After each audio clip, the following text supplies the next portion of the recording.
And thank you so much for joining me on For Our Edification. I am very pleased to begin this segment that I said I was going to do. And I got my first guest. And what a way to get it started with someone who has a great story to tell about how higher education has impacted his life. So, this is the Higher Edification segment. And I am pleased to be joined by Dr. James Winfield, who is a champion for first generation students, also for college access and success. And he's also a TEDx speaker. And so, Dr. Winfield, thank you so much for joining me. How are you, brother? I'm doing well. Glad to be here today. All right. And it is worth mentioning that he is a member of the greatest fraternity that has ever been created in history of the universe. And so, Frat, thank you so much for joining me. Let me ask you first of all, how your higher education journey started. Where did you go to school? Why? Tell us. Let's start with that part. Yeah. So my higher education journey began uh, I was born and raised in Birmingham, Alabama.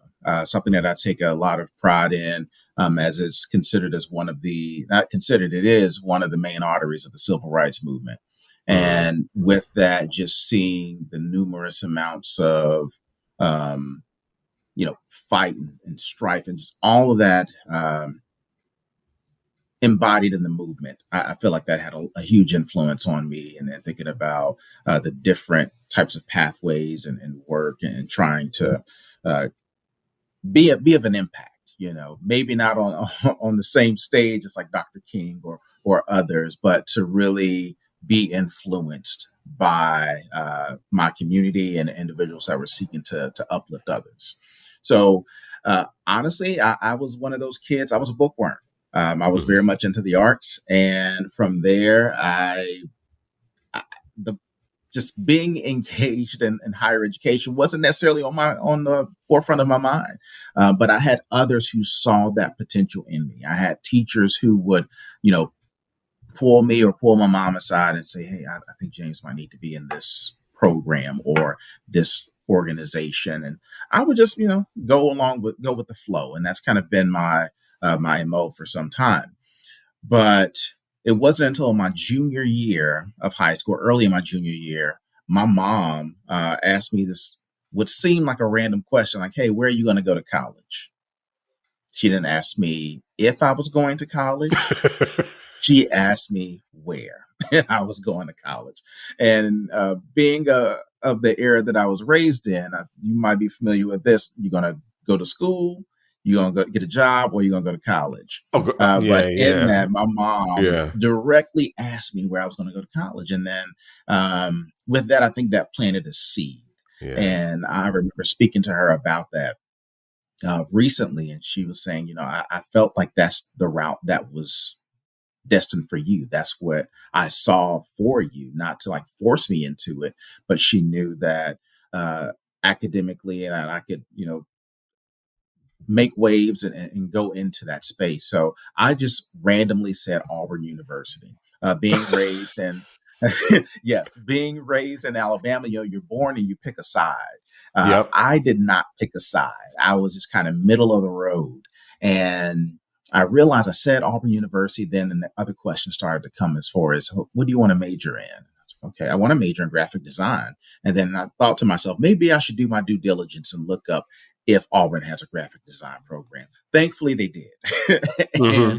And so did my research, looked at various other schools in the state, and took a tour of campus and fell in love with it. And it fit me. I was fortunate enough to get in and actually thrive during my time at Auburn as an undergraduate student, as an active student leader, being introduced to the field of higher education. Had a couple of stints in a couple of student groups, and one of my most pivotal engagements was being a student assistant in the board of trustees office.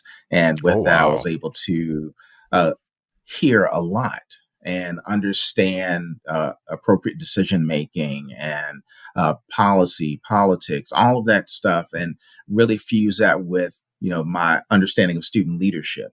And with that, I haven't looked back. I've been in higher education since I graduated in 2008 with my undergrad and went directly into my master's program, and that's been my path so far.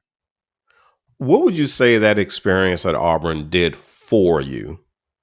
Yeah, yeah. My experience holistically as an undergraduate student, like I said, as a first generation student, uh, it was a bit intimidating at Mm, times mhm, because thinking about where I went to undergrad and like even the residence hall that I lived in, there was the wealth disparity was definitely different, right? I mhm. had individuals who lived in my residence halls. They would pull up and Beamers, Benzes, just and then I had my 1992 Chevrolet Corsica and, in the parking lot amongst all these others. But just noticing those types of differences. So anyway, I was exposed. What I'm getting to is I was exposed to different types of people. Based upon income, based upon socioeconomic status, I was able to navigate all of that and really be able to, I'm not going to say be a chameleon, but really be able to maneuver in spaces, but Yeah, be true to myself and yeah.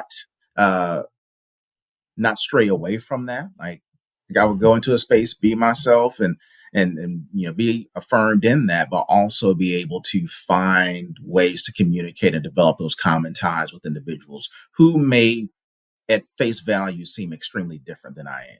So mhm. that was something I was able to hone and craft. And with that, getting my degree in communications, that was really helpful for me to use that. And then I was also a theater minor, which I was able to kind of expand upon that a little bit more with my engagement and being in tune to people. Get the heck out of here. I was a mass comm major and a theater minor too. They coincide. They Solidarity. coincide. Yes, Yeah. yes.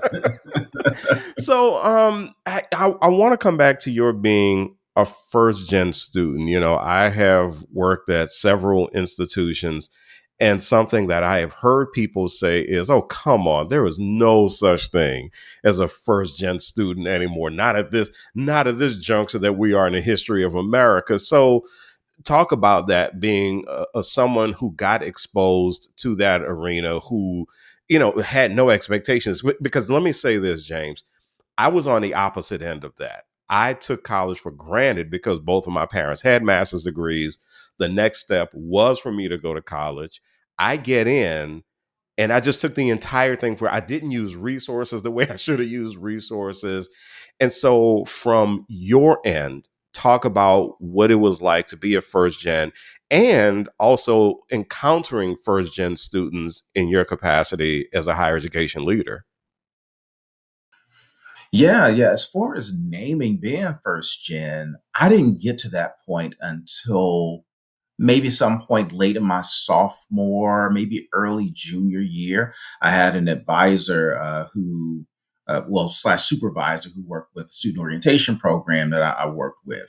And he was just getting to know me and just, asking me about my experience, my family. He was just getting a chance to know all of the orientation leaders. And I told him, my parents, they sought to go into 2 year programs. They started, life got in the way, and they were unable to finish. And he was like, okay, wow, okay. So you're first generation college student. I was like, yeah. I didn't think anything of it. And he named it at that point. And then honestly, it took some months and it really didn't click until I got into my master's program as well, that I was able to make sense of the challenges that I was experiencing earlier. Like just that intrinsic need to do everything by myself, Yeah. feeling as if I had to something to prove. And also, I mean, I'm firstborn, I'm first gen, all these other things kind of coincide together with my respective identity. And it just helped to make more meaning out of it. So now I see students in my various roles that I've had. I've worked at Auburn, I've worked at University of South Carolina, at Benedict College, and now at Southern New Hampshire, and really normalizing it, the identity, and saying, hey, it's okay if you are first gen. Actually, it's a Mhm. point of pride, but don't Mhm. let that pride get in the way of you utilizing resources that are, you know, there for you. and readily available for you because you have a complex thinking that, okay, I can do this all by myself. No one does anything by themselves when it Mhm. comes to navigating, work. If you have a job, there's a constituency base that's buying or immersing themselves in your product. If you are, you know, working to, engage people in nonprofit or whatever, there has to be some form of a consumer. So there's someone working with you or buying into what you are doing. And with that, that's what I try to frame so that students will know that, oh, wait a minute, I can do this. And if I ask for support, it's not a point of weakness. It actually shows strength along with, hey, these are some of my blind spots or gaps. And what I'm doing is that I'm seeking support to fill that so that I can focus more on what I'm good at and do that to the best of my abilities. So there is continually a lot of first generation college students still out there, and we have to make certain that they know that there is a place for them. A quote that I continually throw out is Tinto and Ingstrom, and it's the fact that access without opportunity is not support. Yeah, you have to make sure Right. that that coincides together. Like access and opportunity go hand in hand. If you let students in, you have to make sure the supports are there, or else Mhm. that's not opportunity. That's a bait and switch. So just making Mm. certain that that is rounded out. So that's a paraphrased version of that quote, but access without support is not opportunity. Is the correct Mm. statement. You're listening to For Our Edification. I'm Eddie Francis, and we're talking to Dr. James Winfield. He is a first gen champion. He is a college success and access champion. And this is the Higher Edification segment. And there's something I have got to ask you about because you mentioned not going out there getting support and thinking that you have to get it done yourself. Now, if there's anything I have in common, that would be one thing. It is thinking that when I was in college, I had to get it done myself. And actually, on the 4 campuses where I have worked, that conversation, well, now 5, that conversation has come up continually that, people just clench their fists and they go, these kids don't like to ask for help. And so, what is that? Is that something that you see existing, especially as someone who is a leader in higher ed? Do you see that existing along ethnic lines? Is it along socioeconomic lines? Is it generational lines? Where do you tend to see the bulk of that behavior? Ooh, I think that one is layered, and I Okay. continually talk to my colleagues about building that help seeking muscle among Hmm. learners. And I will definitely say among socioeconomic lines, it Hmm. exists. I'm speaking from my own experience in saying this. I know for people of color, we tend to feel that burden at times that we have to move, and just get things done because the buck stops with us. And in some ways, it does because there's an intrinsic piece that no one can do for you, right? I can put the stuff in front of you, but at some point, you're going to have to like press the button or, submit that email or walk in that office, right? So there's that. But also from a generational standpoint, I'm not one who solely ascribes to generational theory because I feel like one generation dreads the next generation, and the next thing you know, we look into the future, and guess what? We're fine. And then that generation just, I hate to perpetuate that cycle, but there are conditions and there are events that inform how we frame the world and how we look at things around us. And one of those, with I would say, I guess Gen Alpha, this new group, Yeah. like the name of that one, by the way. That particular group of students that are coming into the fold, I think about the pandemic and what it's done and the isolation associated with it. And with that isolation, it is on you, or at least there's this perception of that. You've been behind like a screen. You've been, you know, in this space of not even knowing how to ask for that assistance. So now students are back in the sense of normalcy. We are trying to put them recalibrate their brains and say, okay, I know this is what you were doing before, but it's okay. Come to us. But some of it also is that socialization piece, like the lack of that could be existing among some students. Like they may not be craving that. I see a lot of institutions, including my own, where we have different quick features where students can chat with something, and it'll push out a quick answer to it. So they don't have to navigate the nuance of communicating with a person. So that's the art and skill that I think gets a lot of students now, is really getting them comfortable at the core of it with communicating with other people to address their concerns. And that's something that I feel that is a bigger concern. We have to make sure that they get to that point, because there's going to come a time when you're going to be out of that space and into the workforce, and you're going to have to clearly communicate and share what you need, when you need it, and the why. So let me learn a little bit more about you. How has higher education, especially since you've been in higher ed since you graduated from college, how has higher education informed your personal growth and development? Wow. Personal growth and development. I can credit it with, that's how I found my spouse. My wife. We met in college. I met some of my dearest and closest friends to this day, and just the connections that I've been able to build. But aside from that, I've learned what would be seemingly small lessons that have carried with me to this day. I was an active student leader in high school, but the way that I worked and operated was that it was very much on the fly. I'm someone that can be good on their feet, but as we all know, you can only do that for so long without preparation, and then you fall Yes. flat on your face.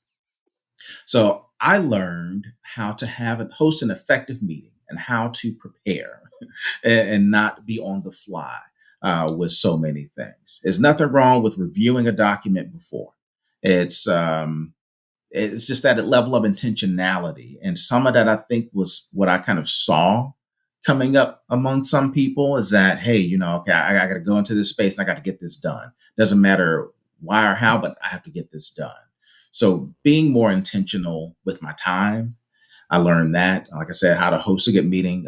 Thank you, Mark Armstrong, who was my supervisor when I worked in the orientation office at Auburn University. He coached me in many ways regarding that. And when I was an orientation leader, and building, community groups, and then also being working to be efficient. So I would say those lessons have really stood with me to this day, along with learning how to effectively research, how to not so much debate, but converse, about Yeah. topics. And it doesn't have to be combative. How to um, pull back from. I'm not a very emotional person at all, but I would say, like, balancing that with my communication and really seeking to listen. I thought that I was pretty intuitive, but that intuition had to grow with other experiences that I had in college, like being a resident assistant, being, like I said, a leader in all these other different arenas. It just really helped to strengthen my approach and facilitation. That is a skill that I continue to use to this day. That's how I maximize the use of my mass comm degree when I'm communicating with my students and facilitating activities and workshops, whether it's with the local graduate chapter of my fraternity or whatever it might be that I'm doing. I'm just able to tap into those skills a lot more. Yeah, yeah, and it's so interesting because in just looking at the way we are communicating publicly right now, whether it's through social media, or you're looking at the Garden Variety news show, which is really more of an opinion show a lot of times. We fall back and having worked in higher education, I've been in higher ed since '07, and having worked in higher ed all of that time, it's really interesting how to us the concept of discourse is really normal. And so when we step outside of higher ed and we see the yelling and the going back and forth, we're sitting there going, why can't you have a reasonable conversation about this and actually learn to identify what a fact is, and that sort of thing. And so it is interesting how I can say for myself, having worked in higher ed, um, it has helped me become a more thoughtful person a lot of times.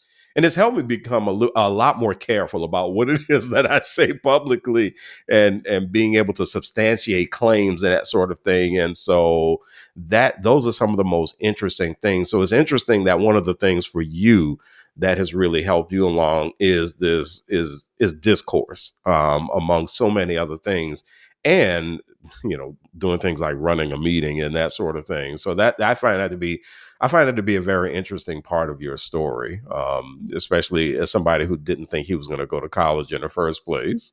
Yeah, yeah. It's the beauty is in our discourse, right? And Hmm. being able to have those dialogues and different thoughts, and to balance passion with competence and understanding.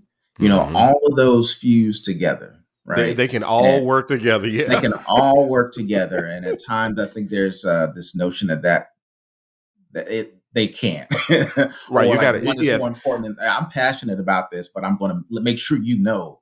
Yeah, I hear Yeah. your passion, right? But let's look at what else is out there in existence, because there's a lot. There's a breadth of resources and knowledge that we can pull from. Yeah, yeah. How have you seen, especially working with first gen students, but then other students who have really needed that access so that they can reach success, not only academically, but they can reach success professionally and even personally? How have you seen higher education change other people's lives? Yeah, yeah. I'll go with the one instance that's like in this the TEDx talk that I did a little over a year ago, and there was a student who I saw a lot of myself in him. And at Auburn University, we had this tradition of call outs where you which is essentially, students would apply for an organization, they would go through the interview process, and then on the balcony of this building known as Cater Hall, they would announce the leadership of that organization would announce the names of those that have made it. Really cool experience Mhm. if you made it. Yeah, I was gonna say no pressure on But that. yeah, yeah. Otherwise, you have to contend with that. But I feel like that also builds a little bit of muscle in a sense. I was on both ends of that with a couple of things that I applied for. Um, but yeah, anyway, this one student just felt that he was questioning his major, he was questioning friends, and just not making those connections. And I saw the student, interacted with him when he turned in his initial application. And I was like, okay, I hope that guy gets it. You just Hmm. see Hmm. you see him, and it was a handful of them. I was like, I hope and he didn't. So I caught him. I went to the call outs and gave him my card. And I was like, please come by my office and talk to me. I'm aware of some other organizations that I think you might be a good fit for. Not making any guarantees, but it's nothing wrong with Hmm. putting your name in a Right. hat. Didn't really hear from him after that because I left the institution. He did get in one of those organizations. And I remember talking to the advisor at the time, and she was like, we're so excited to have him. She called him out specifically to me. And I was like, okay, perfect. So anyway, I knew he was in good hands. I left the institution at that time and was at another place, was 2 or 3 jobs in at the other school by then. Got an email, and the email just succinctly said, like, hey, thank you. It's like I had to Mm. track you down, but I was able to get your email address, and I'm thanking you for helping me to take that first step. He referenced that other students, and other staff and faculty were very essential in his progression. but he just provided that thank you. And that was very affirming for me at a Mm. time where I was actually questioning my contributions in the field of higher education. So Wow. he was Yeah. also a first gen student, and proceeded to work in higher education upon graduating for a little bit as well. Oh man. Yeah, That is yeah, really cool. That is full really circle cool. moment.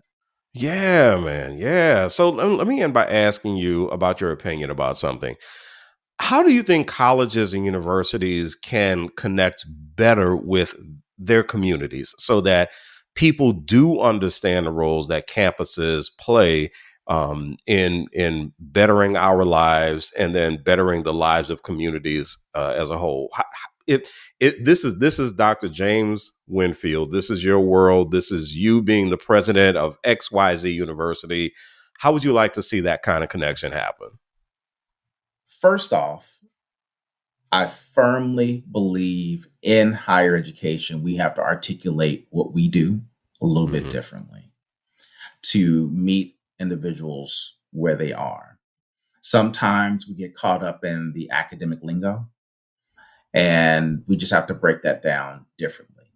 Also, from the other side, I would say there needs to be a little bit more understanding. But with that articulation, I think that that can help to bridge that gap because there, I mean, the data shows what by 2030, I believe, 72% of jobs will require some form of post secondary training.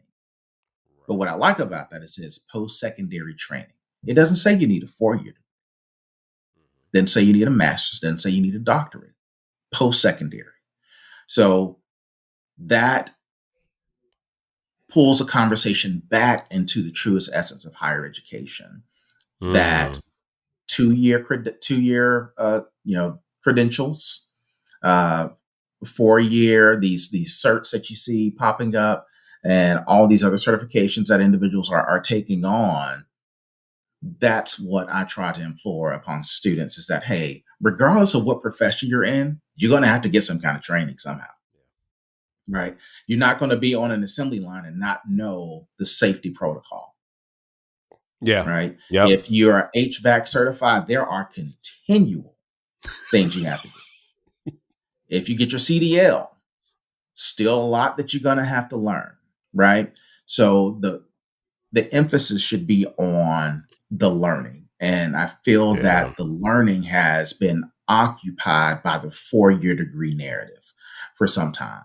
And some of that is out of not knowing, right? Hmm. I think Hmm. about, me coming up, oh yeah, go get your 4 year degree and get your job. What I'm seeing in the job market now, I'm seeing some job descriptions scaling back, whereas, oh, wait a minute, we've alienated a workforce that would Hmm. have been a viable candidate.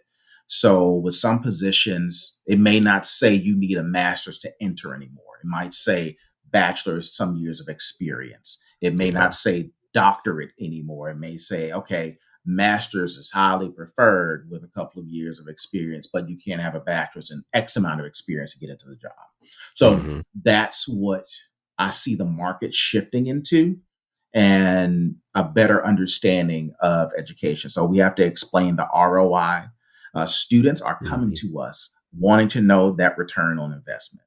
And we have to Yeah. be able to share the why and how it applies plainly to what they aspire to do. Right. So I think the connection as far as the communication of what we do, not alienating individuals based upon going toward one area and then okay you're out. You don't want to do the Hmm. 4 year degree, you're out. No, we can't be that way. We have to get Hmm. back to the truest essence of higher learning and post-secondary education. Each one of them is definitely different and yields a different outcome, but hey, I'll say this: there are individuals with 2 year degrees and certifications in HVAC and in plumbing that sometimes make more than someone coming out with a 4 year degree. It might take them longer to get to that point, but I'm just saying that there's some things to consider when you think about competencies, skills, and passions, and really helping to understand that, and then working with K through 12 a lot better, so that we can better equip our students to know the opportunities that exist once they go out there. Because higher ed speaks in outcomes, the workforce speaks in skills. Yeah. Oh, I love that. What a way to end it. What a way to end it. That was the walk off. That was the walk off. So Dr. James, Dr. James Winfield, he is a college success and access advocate, also an advocate of first generation college students. My brother, thank you so much for joining me on For Our Edification. Glad to be here. Thank you.